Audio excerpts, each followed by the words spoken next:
Well, this is an ultrasound study of a 20 years old male with the image in front of you showing this on this side the urinary bladder, and you can see the outpoachings from the wall of the urinary bladder, posterior wall and the lateral wall. These are the lateral walls, and these trabeculae, these are the hypertrophic trabeculae protruding into the lumen of the urinary bladder. No calculus or focal lesion is seen. Small amount of fluid. This is fluid. This small amount of fluid. This is the prostate. This area. So prostate is normal. Small amount of fluid is seen, and the walls of the urinary bladder, they show hypertrophic trabeculae, whereas the left kidney is small sized, measures 6.3 centimeters in length. Normal is from 6 to 11 centimeters, and anterior-posterior diameter is 2.3, and it should minimum normal diameter is 2.5. So this is a small sized kidney, especially in the anterior-posterior diameter. The parenchyma is thinned out. The central sinus hypocomplex is muffled. The corticomedullary differentiation is also lost, and there is thinning of the parenchyma. This area is the parenchyma thinned out with diffuse raised parenchymal echogenicity. Small cystic area is seen.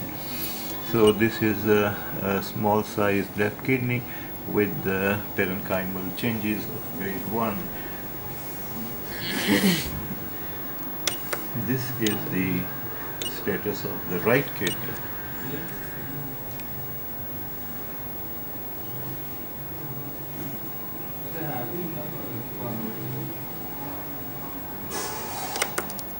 This is the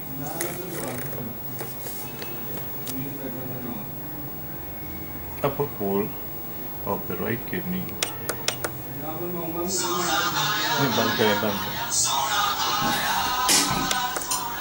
This is the upper pole of the right kidney, and the parenchyma measures 10.7 millimeters. This is the parenchyma, and here the parenchyma is thinned out,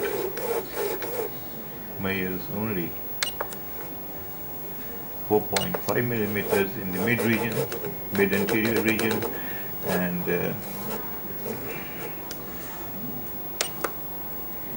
moreover, this is the lower pole of the kidney.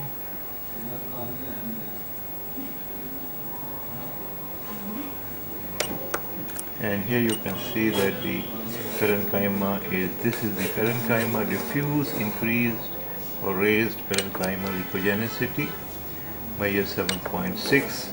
So there is diffuse decreased parenchymal thickness. The thickness of the parenchyma is reduced, and its echogenicity is raised. The corticomedullary differentiation is not lost, and what you see is that the kidney shows multiple cystic areas within.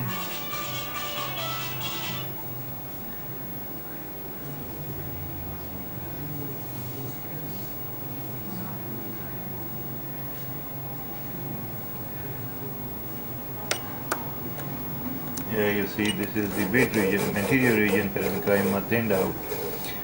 This is the dipping sign of hydronephrosis. This is the dipping sign, and all these cystic areas show a clear fluid with small calcification, tiny calcification in the upper pole calyces. This is the ileocecal, this is ileocecal muscle, right, and the kidney measures 12.0 centimeters in length. More than 11 is considered to be enlarged, and in anterior posterior diameter it measures 5.37 Normal should not exceed more than 5. So this kidney is enlarged in size.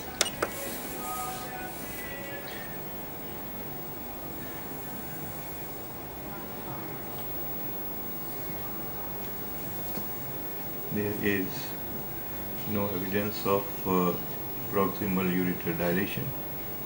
The ureter is now dilated.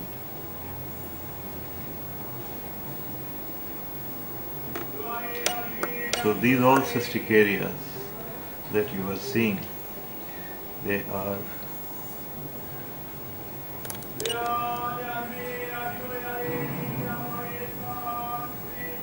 not communicating.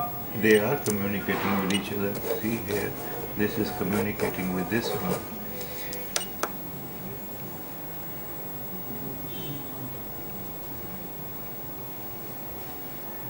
So the cystic areas, largest of these. So this is a multicystic kidney. Largest of the cyst measures 25 into 26 millimeters, is at the upper pole.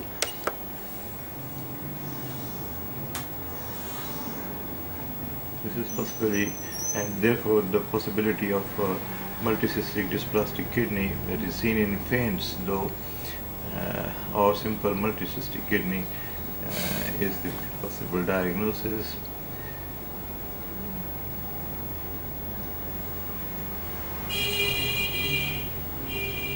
With second possibility in the differential will be acute pyelonephritis,